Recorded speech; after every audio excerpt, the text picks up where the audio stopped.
Hello my dear students, मैं शवन त्रिपाठी एक बार फिर आप सभी का स्वागत करता हूं आपके अपने ऑनलाइन इंग्लिश लर्निंग प्लेटफॉर्म पर जिसका नाम है इंग्लिश एजू पॉइंट।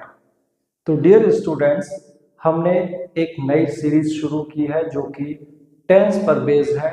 हमने इससे पहले वाला जो वीडियो बनाया था उस वीडियो में हमने आपको बताया कि टेंसेस क्या होते हैं, टेंस की क्या परिभाषा होती है, टेंस का प्रयोग कैसे किया जाता है और टेंस के क्या प्रकार होते हैं, कितने प्रकार के टेंसेस होते हैं, उनके बारे में हमने एक ब्रीफ डिस्कशन किया था, आपको ब्रीफ एक्सप्लेनेशन दिया था और आपसे ये बताया था कि अब इसके बाद जो हमारी ये सीरीज होगी उसमें हम पार्ट बाय पार्ट हर सब टाइप को पर्टिकुलरली एक वीडियो में हम एक सब टाइप को कवर करेंगे और उस सब टाइप के बारे में उसमें हम गहराई से उसके बारे में जानेंगे, समझेंगे और उसके कुछ जो नियम हैं उनको वहां पर समझेंगे, देखेंगे।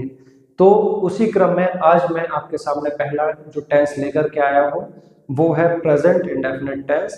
तो आइए चलिए बिना किसी देरी के हम आज का प्रेजेंट इंडेफिनिट टेंस वाला ये टॉपिक सीखते हैं, समझते हैं। तो डियर स्टूडेंट्स, आज आपके सामने मैं लेकर के आया हूं प्रेजेंट इंडेफिनिट टेंस। आइए इसको देखते हैं। Present indefinite tense oblique simple present tense means पहला जो सब टाइप है प्रेजेंट टेंस का, पहला जो प्रकार होता है वो होता है present indefinite tense. Present indefinite tense को एक और नाम से भी जाना जाता है जिसका नाम होता है सिंपल प्रेजेंट टेंस। तो प्रेजेंट इंडेफिनिट टेंस जो होता है इसके बारे में यहाँ पर कुछ पॉइंट्स दिए हुए हैं। इन पॉइंट से मैं आपको बताऊंगा कि प्रेजेंट इंडेफिनिट टेंस का प्रयोग किस किस प्रकार के वाक्यों को इंग्लिश में ट्रांसलेट करने के लिए किया जाता है, किस तरह से उन वाक्यों को अगर हम अंग्रेजी में बनाना चाहते हैं तो किस प्रकार के वाक्य उस श्रेणी में आएंगे, उस कैटेगरी में आएंगे। उसके लिए हम आपको कुछ यहाँ पे जो नियम है वो बता देते हैं। जिस तरह से पहला वाला देखेंगे आप, यहाँ पर लिखा हुआ है हैबिचुअल और रूटीन, यानी ऐसे काम जो कि एक आदत में शुमार है, एक डेली एक रेगुलर हैबिट में आपकी अगर ये चीज है, कोई भी काम, कोई भी एक्शन ऐसा है जो कि नियमित रूप से होता है या रूटीन बेस पे होता है या कि एक आदत के रूप में होता है, तो उस काम को, उस गतिविधि को, उस क्रिया को हम प्रेजेंट इंडेफिनिट टेंस के माध्यम से व्यक्त करते हैं। दूसरा, अगर जनरल ट्रूथ्स और फैक्ट्स मींस यदि कोई इस प्रकार का जनरल ट्रूथ यानी कि कोई ऐसी बात जो मतलब कि आप कह सकते हैं कि यूनिवर्सल फैक्ट है या यूनिवर्सल ट्रूथ है, कोई ऐसा तथ्य या ऐसा कोई सत्य जो कि पूरे दुनिया में एक तरह से मतलब उसको मान्यता प्राप्त है और उसके बारे में सभी लोग एक प्रकार से अगर जानकारी रखते हैं, कोई इस तरह का अगर फैक्ट है, कोई तथ्य है, कोई सत्य है, तो उसे भी हम इस श्रेणी में, इन श्रेणी के वाक्यों में रखते हैं, यानी कि उसको भी हम प्रेजेंट इंडेफिनिट टेंस में यहां पर लिखते हैं। तीसरा आता है परमानेंट सिचुएशंस मींस ऐसी स्थितियां जो कि एक स्थायी तौर पर होती हैं इस दुनिया में, ऐसी गतिविधियां, ऐसी घटनाएं जो एक स्थायी रूप से घटित होती आ रही हैं, अभी भी होती हैं, आगे भी होती रहेंगी। तो इस तरह की जो सिचुएशंस है, परमानेंट सिचुएशंस, तो उनको भी हम इसके माध्यम से यहाँ पर व्यक्त करते हैं। चौथा होता है any activity in simple present, यानी कोई भी कार्य, ये तीन तो है ही, साथ में कोई भी ऐसा काम जो कि एक जनरल वे में ऐसा किया जाता है वर्तमान परिस्थिति में, तो उसको भी हम यहाँ पर इस एक्शन को, इस एक्टिविटी को प्रेजेंट इंडेफिनिट टेंस के माध्यम से ही व्यक्त करते हैं। और इसके लिए एक बहुत ही बेसिक सा आप कह सकते हैं कि काफी प्रचलित वाला एक हिंदी नियम जो है, जिसको बच्चे बहुत आसानी से समझ लेते हैं, जिसके माध्यम से वो उस चीज को याद करने में बहुत सहज रहते हैं। तो एक ऐसा आप कह सकते हैं बड़ा प्रचलित नियम जो है, ओल्ड स्कूल रूल है ये, यानी कि इसे जनरेशन से पढ़ाया जा रहा है, यानी काफी सारी पीढ़ियों से इस नियम का इस्तेमाल इस टेंस को सीखने में हो रहा है। तो अगर आपको ये समझ में आ रहे हैं पॉइंट्स, बहुत अच्छी बात है। अगर आप इसको समझने में कठिनाई महसूस कर रहे हैं तो आप सिंपल सा ये वाला फॉर्मूला याद रख सकते हैं, ये नियम याद रख सकते हैं कि ऐसे वाक्य, हिंदी के ऐसे वाक्य जिनमें पीछे ता है, ती है या ते है आता है, इस तरह के वाक्यों में हम प्रेजेंट इंडेफिनिट टेंस का ही प्रयोग करते हैं। इसका ही नियम हम यहाँ पर लगाते हैं। कुछ शिक्षकों का, कुछ एजुकेटर्स का इस तरह का कहना है कि आज के समय में अब ये जो पुराने नियम हैं ये प्रचलन से बाहर हो चुके हैं, इनका उतना ज़्यादा प्रयोग नहीं रहा, अब हमें इन नियम से सीखना नहीं चाहिए। लेकिन मैं आपको बता दूं कि ये बहुत ही कारगर, बहुत ही सरल ऐसे नियम हैं जो पहले से बनाए आए हैं, मतलब चलते चले आ रहे हैं, जिनसे बहुत से लोगों ने सीखा। मैंने खुद भी इसी नियम से बचपन में टेंसेस सीखे थे और मुझे नहीं लगता कहीं से कि ये कोई गलत नियम है या कोई इस तरह का नियम है जो कि अब चलन से बाहर हो चुका तो आप इसके माध्यम से सीख नहीं सकते। ये कोई भ्रामक वैसा नियम नहीं है कि आपको कोई गलत जानकारी दी जा रही है या गलत तरीके से सिखाया जा रहा है। ये बिल्कुल ठीक नियम है, अच्छा नियम है। अगर आपको ये सारी चीज़ें यहाँ पॉइंट समझ नहीं आ रहे, ऐसे बच्चे विशेषकर जो हिंदी मीडियम बैकग्राउंड से हैं, जिन्हें इंग्लिश में थोड़ा सा हाथ जिनका तंग है, जिन्हें थोड़ा सा दिक्कत कठिनाई आती है, तो उनके लिए जो ये नियम बनाए गए हैं बड़े अच्छे नियम बनाए गए। इनसे बहुत सारे लोग पढ़ करके और इस तरह से उन्होंने अपनी पढ़ाई की है, तो ये नियम भी उतना ही कारगर है। आप इसका सहारा ले सकते हैं। जब आपको ये कुछ ना इस तरह का समझ में आए तो आप यहाँ से सहारा लेकर के काफ़ी सारे अपने वाक्य आप जो है बनाने में सफल रहेंगे। तो मैं एक बार फिर से रिपीट कर देता हूँ कि कोई भी हिंदी का वाक्य, हिंदी के कोई भी वाक्य के अंत में यदि आपको ता है, ती है, ते है मिलता है तो आप उसमें प्रेजेंट इंडेफिनिट टेंस वाला ये नियम, स्ट्रक्चर ये वाला आप उसमें लगाएंगे। चलिए अब स्ट्रक्चर देख लेते हैं। स्ट्रक्चर क्या कहता है?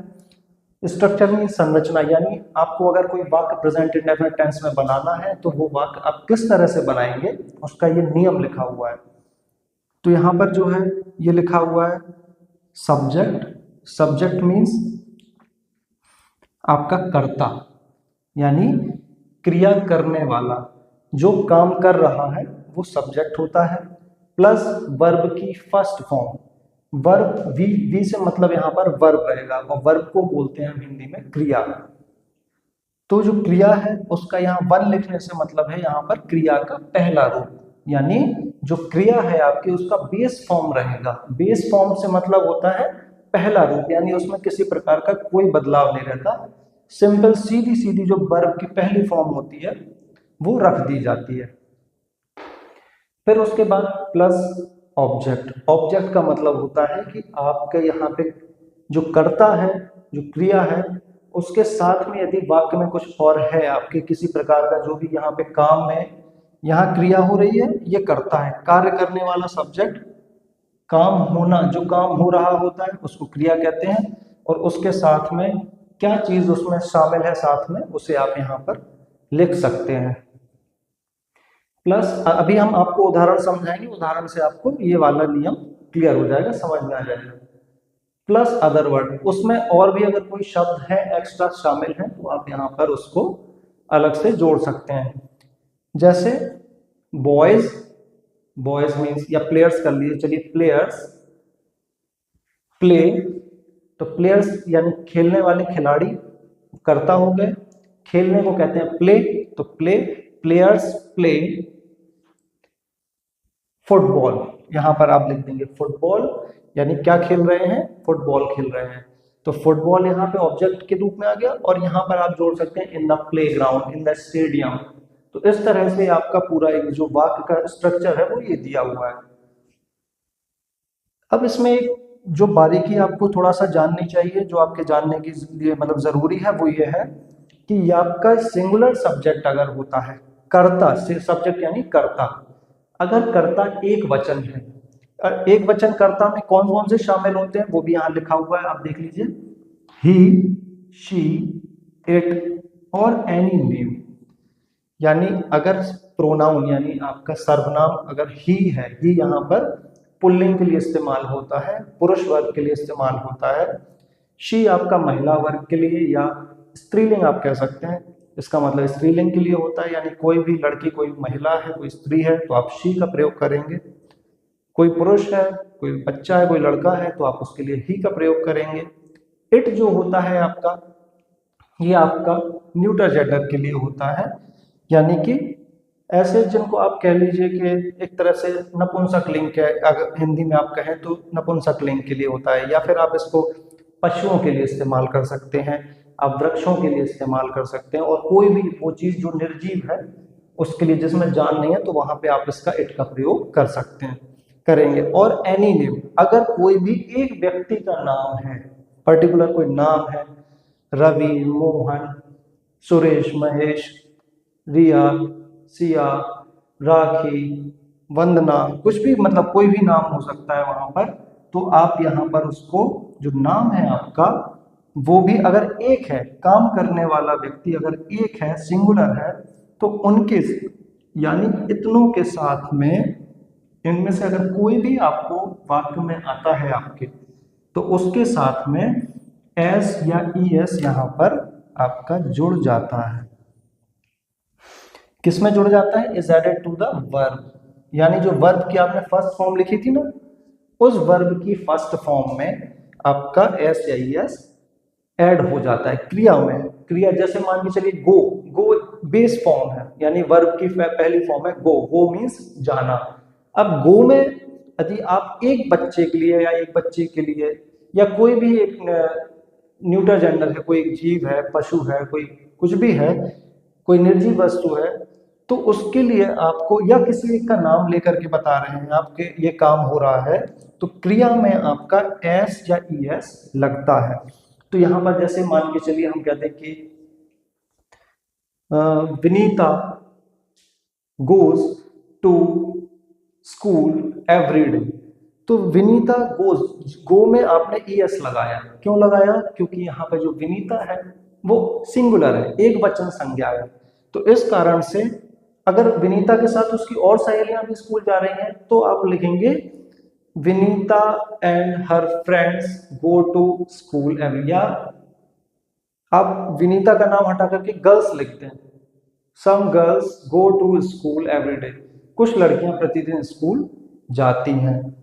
तो इस तरह से आपका यहाँ पर जो नियम है कि एस या ई एस लगने का क्रिया में, ये आपका इस पे निर्भर करेगा कि आपकी अगर जो कर्ता है आपका सब्जेक्ट, ये सब्जेक्ट अगर सिंगुलर है तो आपका यहाँ पे जो, जैसे ही, शी, इट, एनी नेम, यानी कोई भी अगर नाम है या ही, शी, इट है, तो आपको उसके साथ क्रिया में एस या ई एस लगाना ही पड़ेगा। जैसे गोज, जैसे वॉचेस, जैसे प्लेस, इस तरह से, जैसे कि आप स्टडीज, कुछ भी आप क्रिया लिखेंगे, कोई भी एक्शन वर्ड लिखेंगे तो उसके साथ एस या ई एस लगाना पड़ेगा। अब हम इसी का दूसरा नियम ये देख लेते हैं कि प्लूरल सब्जेक्ट, यदि हमारा कर्ता यानी सब्जेक्ट अगर हमारा प्लूरल है, तो प्लूरल सब्जेक्ट में जैसे कि आई, यू, वी, दे, या प्लूरल नाउन्स, जैसे यहाँ पे आपने कोई एक व्यक्ति का नाम था, एक वस्तु का नाम, तो यहाँ पर अगर कोई चीज उसमें है, बहुवचन में है, तो बहुवचन में होने के कारण, या फिर आई, यू, वी, दे में से कोई शब्द आपको मिलता है, तो आप यहाँ पर केवल बेस फॉर्म लिखेंगे, यानी V1 का ही प्रयोग होगा, इसमें किसी प्रकार का एस या एस नहीं लगाएंगे। तो केवल जो एस या एस लगता है वो कब लगेगा? जब आपका कर्ता एक वचन होगा। आइए कुछ उदाहरण देख लेते हैं, कुछ उदाहरण से हम समझते हैं कि किस प्रकार के वाक्य जो हैं आपके प्रेजेंट इंडेफिनिट टेंस में बनते हैं। जैसे पहला वाक्य हमने लिया, he wakes up at 5 AM every day. अब देखिए इसका मतलब हिंदी, पहले हम आपको हिंदी अनुवाद कर देते हैं। वह उठता है या जागता है 5 बजे, AM का मतलब सुबह के, 5 बजे सुबह के वह क्या करता है? जागता है प्रतिदिन, एवरीडे मतलब प्रतिदिन।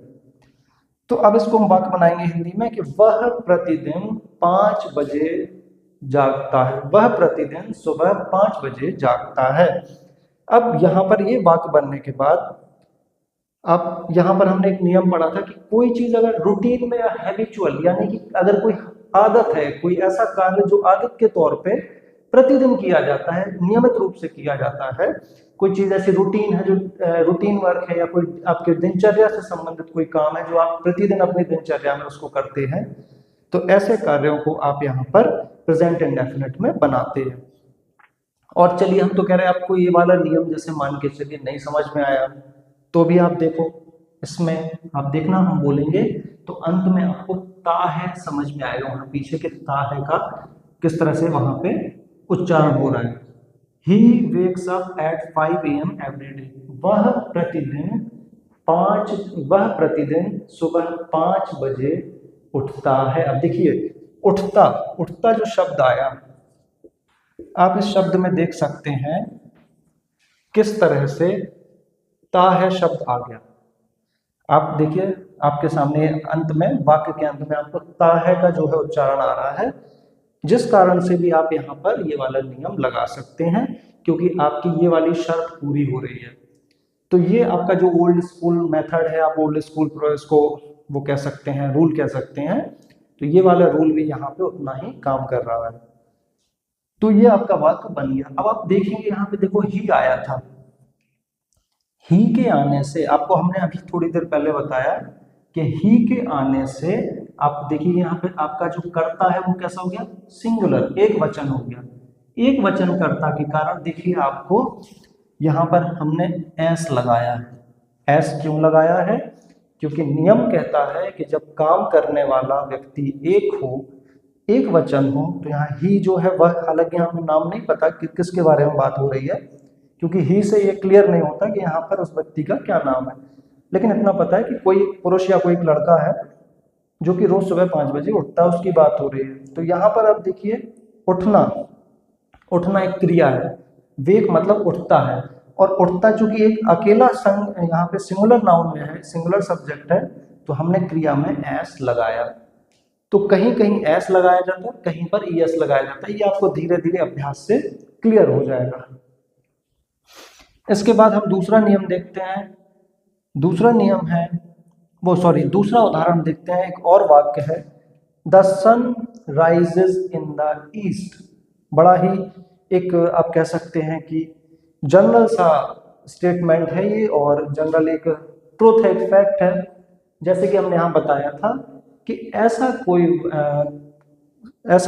तथ्य, ऐसा कोई सत्य जो पूरी दुनिया में एक समान, एक सा माना जाता हो, एक सा उसको फॉलो किया जाता हो, या उसको एक सी एक्सेप्टेंस मिलती हो, तो उसको भी हम यहाँ पर इस प्रकार के वाक्यों को यहाँ पर लिखते हैं। तो ये जो यूनिवर्सल फैक्ट या यूनिवर्सल जो ट्रुथ होते हैं, जिसको हम कह सकते हैं कि ग्लोबली, यानी पूरी दुनिया में एक प्रकार का प्रचलन है, माना जाता है, उस तरह का कोई तथ्य है अगर, तो जैसे सूर्य जो है वो पूर्व से उदय होता है, सूर्य का उदय पूर्व में होता है, यानी सूरज पूरब दिशा से निकलता है। तो ये पूरी दुनिया में एक ऐसा फैक्ट है, एक ऐसा तथ्य है जिसे पूरी दुनिया मानती है।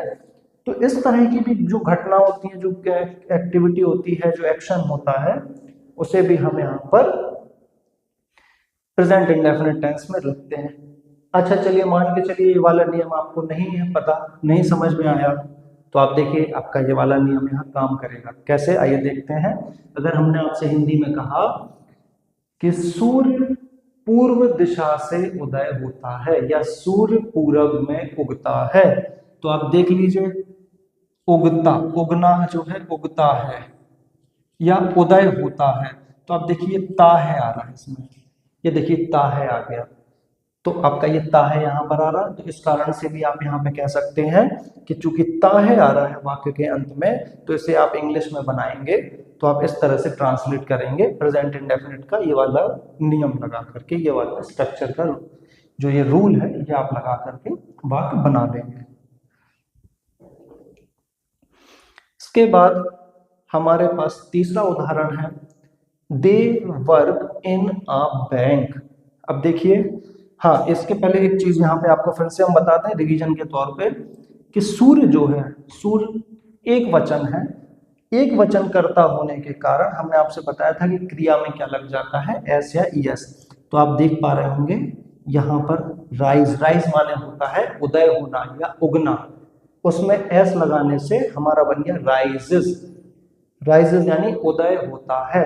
तो आपका देखिए एस लग गया, क्रिया में एस लग गया, तो ये बन गया सूर्य पूरब से उदय होता है, क्योंकि सूर्य जो है वो एक है, एक सूर्य के उदय होने के कारण हमें यहाँ क्रिया में एस लगाना पड़ा। अब अगला वाक्य जो है वो है they work in a bank, way bank में कार्य करते हैं। वे लोग, अब वे कौन लोग हैं नहीं मालूम, लेकिन हमें इस दे से ये पता चल रहा है कि यहाँ पे बहुवचन है, यानी कर्ता यानी कार्य करने वाले लोग एक से अधिक हैं, तो उसे हम बहुवचन संज्ञा की श्रेणी में रखेंगे या बहुवचन कर्ता की श्रेणी में रखेंगे। तो they work in a bank, way bank में कार्य करते हैं। अब आप देखिए करते हैं, करते हैं आया ना इसमें वाक्य के अंत में।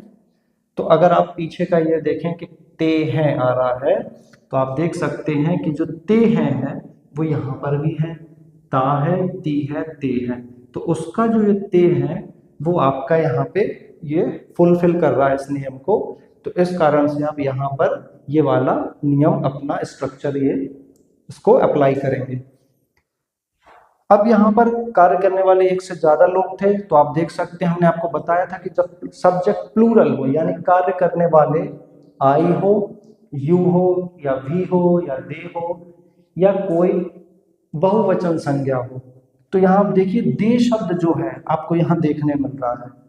तो जो दे शब्द होता है, दे बहुवचन है, दे का मतलब होता है वे लोग, तो वे लोग के लिए यहाँ पर आप जो है क्रिया, क्रिया है आपका वर्क, वर्क मीन्स होता है काम करना, कार्य करना।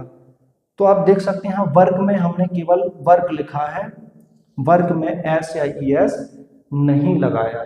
क्यों नहीं लगाया? क्योंकि यहाँ पर कर्ता जो है, काम करने वाले जो लोग हैं वो एक से ज्यादा है। आइए आखिरी उदाहरण और देख लेते हैं। Riya reads a story book,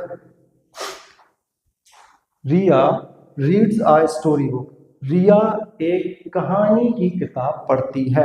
अब देखिए यहाँ पर रिया, पहले तो हम आपको बता दें ती है, देखिए आप यहाँ पर ती है, पढ़ती है, पढ़ती है। आप इस पढ़ती है में ये देख रहे होंगे कि ये देखिए अंत में ती है आ रहा है, और ती है आपका देखिए यहां भी लिखा हुआ है, ता है, ती है, ते है। तो एक आपको उदाहरण हमने ता है का भी बताया, एक ते है का भी बताया भी कि वे बैंक में कार्य करते हैं, और एक आपका ती है यानी पढ़ती है। तो पढ़ती है में देखिए अंत में ती है आ रहा है आपका। रिया रीड्स अ बुक, ये जनरल स्टेटमेंट है, हमने जनरल एक बात बोली है, जनरल सेंटेंस है प्रेजेंट में कि रिया जो है वो कहानी की किताब पढ़ती है। जरूरी नहीं है कि वो प्रतिदिन पढ़ती हो, नियम से पढ़ती हो, उसकी आदत नहीं है, ना ही ये कोई ऐसा फैक्ट है जो यूनिवर्सल हो, यानी कोई एक ऐसा आप उसको कह सकते हैं कि विश्व स्तरीय कोई ऐसा एक तथ्य नहीं है।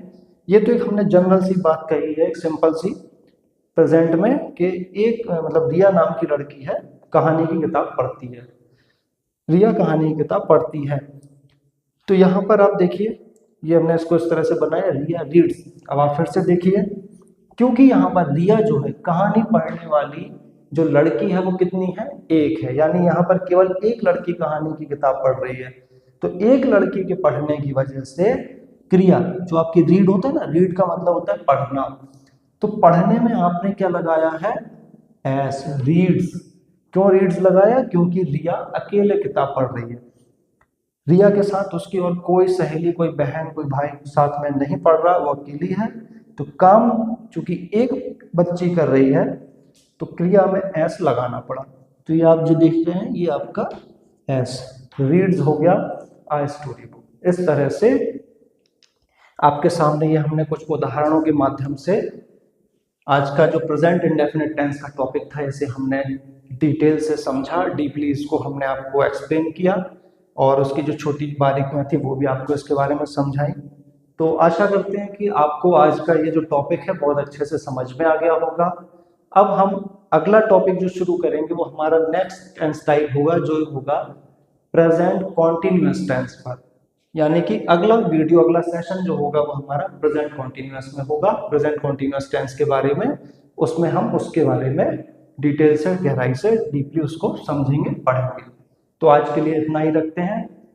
आशा करते हैं कि आपको ये वीडियो समझ में आया होगा, आसान लगा होगा।